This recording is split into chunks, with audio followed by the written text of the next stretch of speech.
Notre invitée du jour vient de me rejoindre en plateau. Bonjour Lindane. Bonjour Lydia. C'est parti pour l'entretien.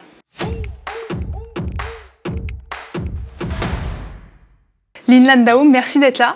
Tu es journaliste et pendant près de 4 ans, tu as enquêté sur le racisme anti-asiatique en France. Dans ton livre « Vous, les Asiates » aux éditions de Noël, tu étudies et explores les discriminations que subissent les communautés asiatiques à travers plusieurs témoignages. Tu parles aussi pas mal de ton vécu. En première question, pour introduire l'entretien, j'aimerais commencer par montrer ce dessin qui s'affiche juste derrière nous. Il y en a plusieurs dans ton livre et d'ailleurs, c'est toi qui les réalises. Ouais, je tiens à le souligner.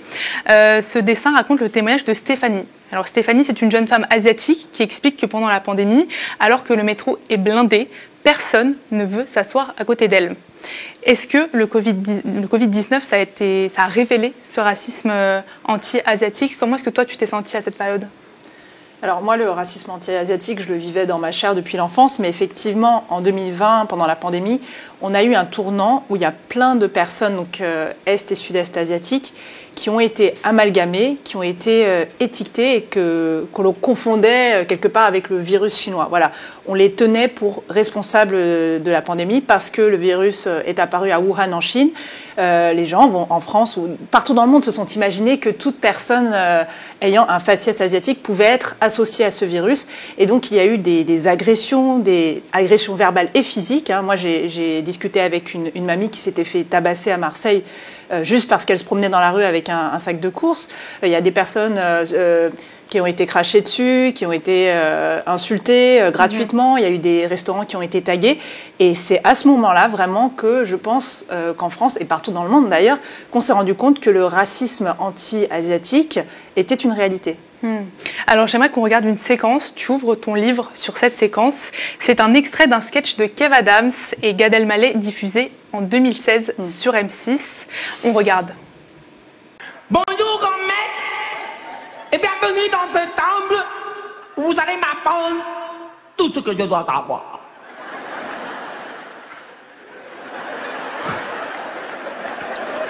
Je vous écoute grand maître. Non, je te jure, je suis en train de niquer 20 ans de carrière, là. Je suis en train de faire...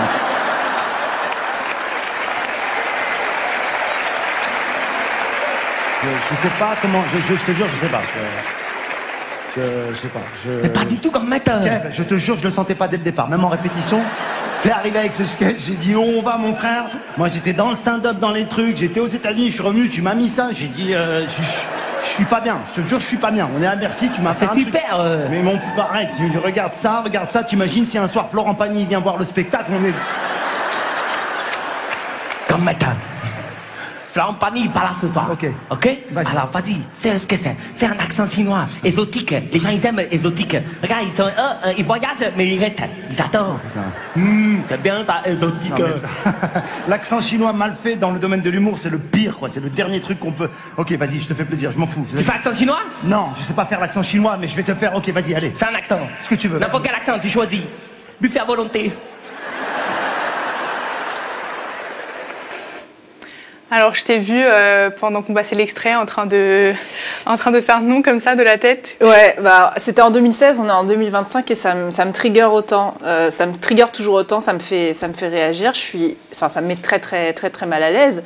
Et tout ça, ce que ça nous dit, ça, c'est que le racisme anti-asiatique est pas forcément aujourd'hui moralement condamné. Donc, ce qui permet à des humoristes de faire l'accent. Et puis, il y a quelques jours, à Radio Nova, ils ont refait l'accent, le pseudo-accent asiatique qui n'existe pas. C'est hyper insultant. Et ça, c'est vraiment c'est ce qui va donner du grain à moudre aux harceleurs dans les cours de récréation. Quand on est célèbre comme Kev Adams ou Gad Elmaleh, on a une responsabilité. On ne véhicule pas des stéréotypes racistes, même si... c'est un peu hypocrite, mais il a l'air d'essayer de se dédouaner, Gad Elmaleh, il s'est défendu après. Ouais, et puis il s'est défendu en disant non, c'est un sketch sur les sketchs, c'est vous qui avez mal compris. Voilà, ça c'est la défense classique. Je ne voulais pas heurter, mais c'est vous qui avez mal compris, c'est vous qui n'avez pas d'humour, etc. Bon, moi je trouve ça discutable. Mais ce qui est assez frappant dans cette scène, c'est qu'on a quand même un public qui est complètement hilar. Donc Il n'y a pas que Kev Adams et Gad Elmaleh qui voient pas le problème, c'est tout un public qui applaudit, qui est fan. Et ils montrent des personnes asiatiques dans la salle comme pour se dédouaner en gros plan. Oui, mais on sait très bien que c'est pas parce qu'on est asiatique ou c'est pas parce qu'on est racisé qu'on a forcément une posture antiraciste ou qu'on n'a pas intériorisé soi-même du racisme. Donc voilà, c'est une séquence qui est vraiment navrante et c'est navrant aussi de voir que, par exemple, ce qu'on avait dans la cour de récré il y a 30 ans, ça continue aujourd'hui. Il y a du harcèlement scolaire sur la base de blagues racistes comme ça. Il y a des personnes qui ont très mal à cause de ça et heureusement qu'il y a eu un début de prise de parole. On a le journaliste Anthony Chélan qui était rédacteur en chef chez Click qui a fait une tribune pour critiquer cela et derrière lui, donc moi, il y a plein de personnes qui ont réagi. Et c'est à partir de là qu'a vraiment commencé ma prise de conscience sur le racisme anti-asiatique. Alors, les personnes asiatiques sont victimes de nombreux stéréotypes, on l'a dit, et ces stéréotypes découlent souvent du mythe de la minorité modèle. Tu en parles pas mal dans ton livre. On dit que voilà, les personnes asiatiques sont travailleurs, discrets, bien intégrés, et souvent en opposition aux communautés africaines et nord-africaines. En quoi ces stéréotypes, qui peuvent paraître positifs, comme ça de prime abord, sont en réalité racistes?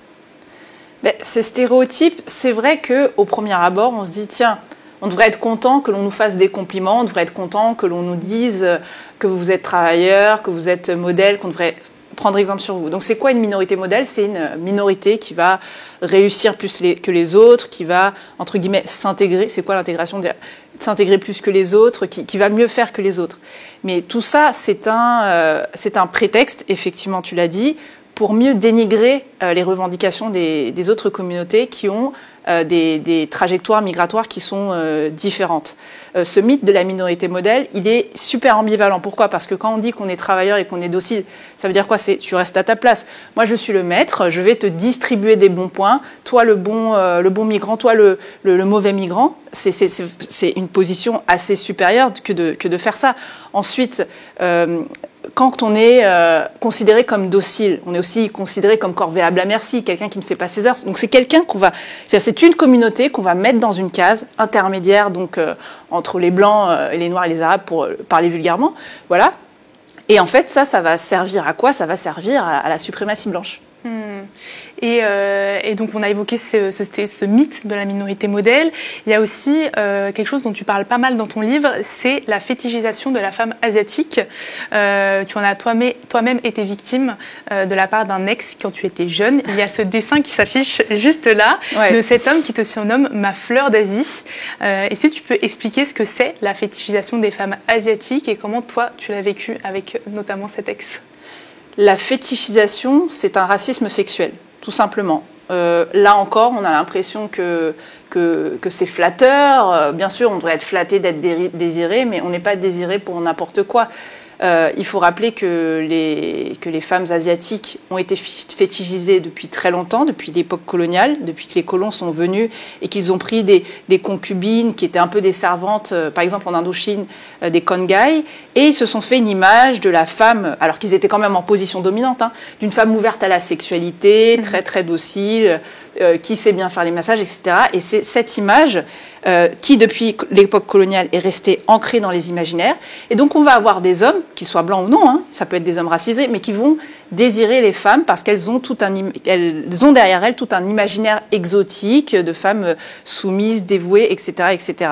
Et ça, c'est très dur, en fait, parce que on vous prend comme pour un faciès, on vous prend comme si vous étiez interchangeable. Ça veut dire quoi? J'adore les Asiates, mais chaque femme asiatique a sa personnalité. Elles ne sont pas interchangeables. Ce ne sont pas des voitures, ce ne sont pas des vases, ce ne sont pas des objets de décoration. Donc il faut faire très attention à cette dynamique-là. Je ne dis pas qu'il ne peut pas y avoir d'attirance, mais dès que vous allez vers une personne et que vous attendez d'elle qu'elle vous fasse la cuisine viette, la cuisine chinoise, qu'elle vous masse les pieds, c'est vraiment très problématique. Oui, et surtout que cet ex, comme tu le racontes dans le livre, il ne sortait qu'avec des femmes asiatiques et il a fini par se marier avec une femme asiatique. Donc là, on n'est pas sur de la préférence, on est vraiment sur une fétichisation. Il peut y avoir, un petit côté obsessionnel. Ouais. Et ce que je veux préciser, c'est qu'il n'y a pas que les femmes asiatiques qui sont concernées. Les femmes noires sont concernées. On a des stéréotypes, par exemple, animalisants sur la femme noire. Il y a aussi le cliché de la beurette. En fait, toutes les femmes blanches sont fétichisées.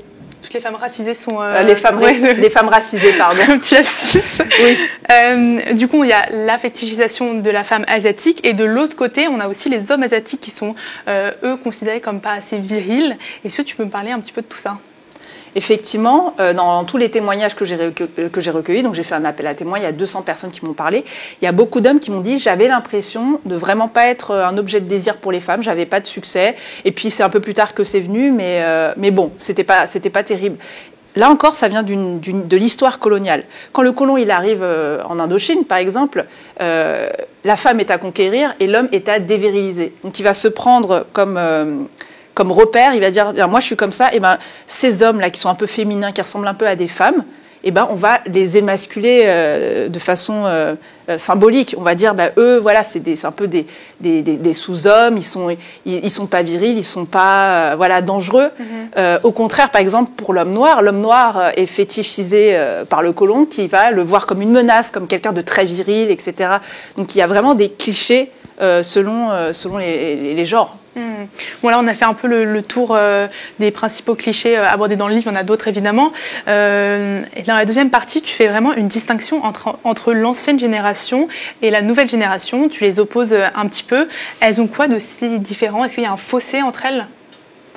Un fossé, oui, un petit peu. Un fossé, c'est un fossé double qui est à la fois générationnel et culturel, puisqu'on n'a pas la même culture. Enfin, on a une culture hybride. Enfin, je vais parler pour moi. Moi, je suis française d'origine vietnamienne. J'ai donc un petit peu de culture vietnamienne que mes parents m'ont transmis et donc je suis très heureuse. Mais j'ai aussi un peu de la culture française et ça fait une sorte de mélange. Donc déjà, je pense pas comme eux. Ensuite, les premières générations qui sont arrivées, elles ont tendance à ne pas trop reconnaître le racisme. Elles peuvent le vivre, elles peuvent vivre ces discriminations-là, sentir qu'il y a un problème. Mais il peut y avoir aussi un petit peu une barrière de la langue où tu ne reconnais pas quand on t'insulte et quand on dit des choses racistes. Tu ne comprends pas les situations racistes. Et les premières générations ont intégré un petit peu le fait qu'elles étaient étrangères. Donc elles vont se dire, c'est peut-être normal qu'il y ait des discriminations. Alors que moi, je suis dans une posture née en France, citoyenne française. Je vais exiger les mêmes droits que tout le monde puisque je vois que avec mes camarades qui ne sont pas racisés, ce n'est pas pareil. Tu as introduit aussi un concept qui est très intéressant, c'est le concept du plafond de bambou. Est-ce que tu pourrais l'expliquer pour celles et ceux qui nous regardent ? Le plafond de bambou, c'est un petit peu comme le plafond de verre pour les femmes en entreprise. C'est un concept qui a été observé aux États-Unis. Il y a eu des études qui montrent que même à diplôme égal, à compétence égale, même s'ils gagnent pas mal d'argent, les personnes est et sud-est asiatiques sont pas très présentes dans les postes de direction. Pourquoi ? Est-ce que c'est parce qu'ils sont timides ? Non, je ne pense pas. C'est juste parce qu'on n'a pas cette image, justement, je te parlais de docilité tout à l'heure, ou de bon élève, etc. On n'a pas cette image de l'asiatique qui peut prendre des postes de leadership. Et ça se ressent dans le monde du travail. J'ai des témoignages de personnes qui par exemple, réclament une augmentation ou réclament un bonus, et on leur dit « Ah ben, je m'attendais pas à ce que tu réclames une augmentation. Ah, ça me surprend que tu aies cette personnalité-là, que tu réclames un bonus. » Qu'est-ce que ça veut dire, ça ?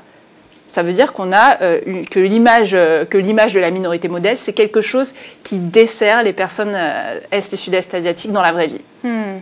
Et pour revenir, on refait un bon début de l'entretien. On l'a dit, le Covid et l'après-Covid, ça a vraiment été un tournant. Pour toi, pour les personnes de la communauté. Est-ce que tu penses que les Français, sont enfin prêts à entendre le vécu des personnes asiatiques et à prendre le sujet du racisme anti-asiatique vraiment au sérieux ? Parce que moi, j'avais l'impression, et j'ai aussi ressenti dans le livre, qu'il y a une grande invisibilisation de ce sujet. Je vais être très, très honnête. Voilà, il y a eu un avant et après la pandémie, de façon assez... Voilà, moi, je m'étais trompée au départ. Je pense que j'avais intégré le mythe de la minorité modèle. Je me disais, oui, c'est vrai qu'on réussit plus que les autres. J'avais vraiment intégré ces choses-là. Et effectivement, à part un petit peu de racisme interpersonnel, et à part... donc, racisme interpersonnel, c'est tout ce qui est dans les interactions, les insultes, etc.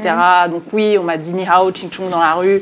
Et à part la fétichisation, je ne suis pas sûre d'avoir vécu grand-chose... Mais en tout cas, le racisme systémique, c'est un peu dur à le détecter parce que on va pas vous dire je te donne pas le logement parce que tu es asiatique, je ne te donne pas ce travail, je ne te donne pas cette promo parce que tu es asiatique. On vous le dira pas en face. Très dur à détecter. Mais en tout cas, il y a un avant et après, et je pense que par rapport à 2017, aujourd'hui, les personnes sont plus prêtes à l'entendre. Pour preuve, c'est l'éditeur qui m'a contactée pour que j'écrive ce livre. Ce n'est pas moi qui suis allée vers l'éditeur.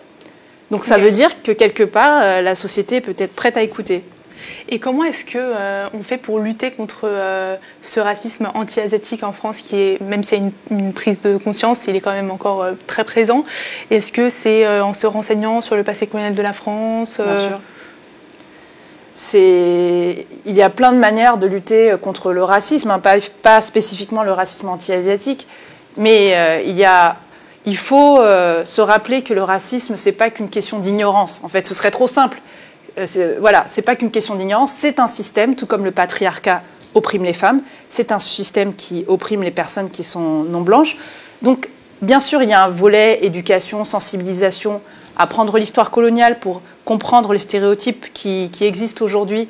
Bien sûr qu'il faut que la France se penche vers son passé, mais il faut aussi qu'elle soit capable de mesurer les discriminations. Et dans ce cas-là, il faut faire des statistiques ethniques, mais de façon bien carrée et bien prudente. Mais il y a quand même eu des études, je pense à Trajectoire et Origine, qui ont été faites par l'INED, qui ont commencé à quantifier ce que vivaient comme discrimination les personnes racisées, d'origine immigrée, étrangère. Donc ça, c'est un travail de connaissance à produire. Et effectivement, il faut se déconstruire, qu'on soit racisé ou qu'on soit allié. Et il faut aussi que les institutions se saisissent du problème. C'est pas, entre guillemets, à nous de faire tout le travail. Ouais. Et j'ai une dernière question rapidement. Est-ce que tu aurais des recommandations à faire pour, encore une fois, celles et ceux qui nous regardent, de médias, de livres, de podcasts qui racontent différemment les personnes asiatiques ?